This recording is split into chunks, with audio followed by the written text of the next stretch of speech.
Hello students, I am Abhishek Parmar, your maths mentor. Welcome to Radhika Education School. Today we are learning chapter number 12, surface area and volume. Today is our question. A medicine capsule is in the shape of a cylinder with two hemispheres stuck to each of the ends.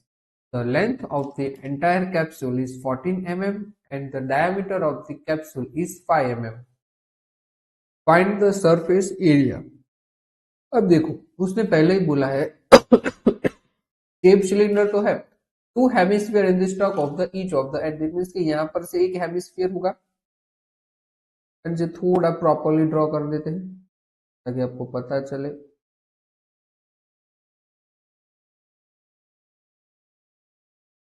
Done है।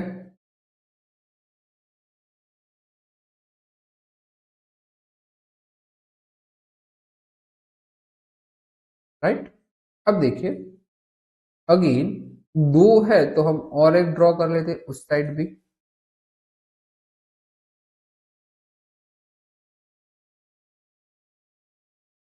Right है। अब देखो इसे थोड़ा सा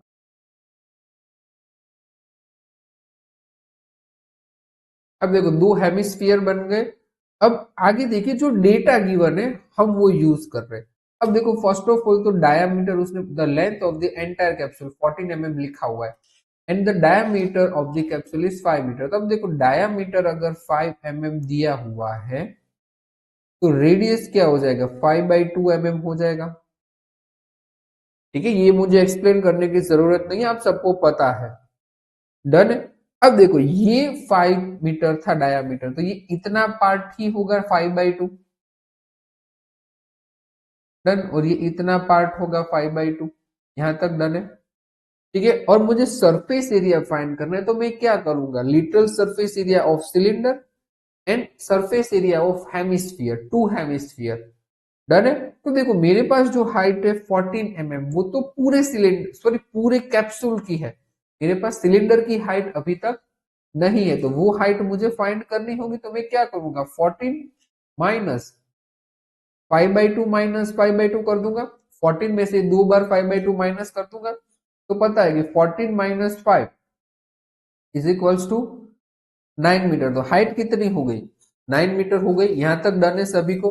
अब देखो मेरे पास रेडियस भी है, मेरे पास हाइट भी है, तो मैं total surface area easily find कर सकता हूं। ठीक है, तो सरफेस एरिया ऑफ कैप्सूल की सरफेस एरिया ऑफ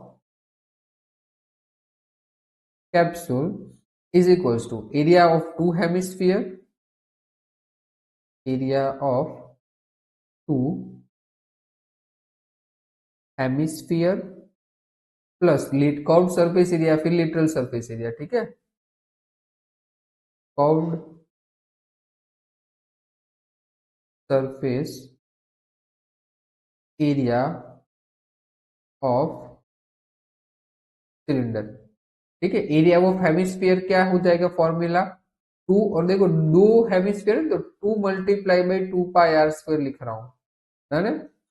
और curved surface area 2 π r h। Done है। अब देखो तो यहां पर अगर मैं 2 π r कॉमन ले लूं, देखो दोनों के पास है तो यहां पर पहले क्या बचेगा 2r प्लस एच। डन है। वैल्यू पुट कर रहे हैं 2, पाई की वैल्यू कुछ नहीं बोला है, 22/7, रेडियस 5/2 है। राइट है। और यहाँ पे 2r की वैल्यू मैं लिख दूं 2.5 5/2 की जगह पे। ठीक है, और h मेरे पास है 9। राइट। अब देखो ये 2 से 2 कट तो बचा है वही लिखते हैं 22 5 110 अपॉन 7 मल्टीप्लाई बाई यहाँ पर 5 + 9 होगा। राइट। ये 110 अपॉन 7 मल्टीप्लाई बाई 14, 7 1 जा 7 2 जा तो बचा क्या 110 मल्टीप्लाई बाई 2 क्या हो जाएगा 220 mm²। ठीक है, तो ये कैप्सूल का फाइनल सरफेस एरिया हो जाएगा। डन है।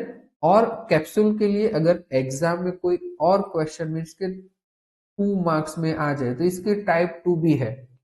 ठीक है, इसका एक डेडिकेटेड फॉर्मूला भी है जहां पर आप लिख सकते हो सिर्फ पाई डी एच, सिर्फ क्या लिख सकते हो, पाई डी एच। और यहाँ पर जो एच है ना, ये जो एच, वहां पर आपको लेनी है टोटल लेंथ,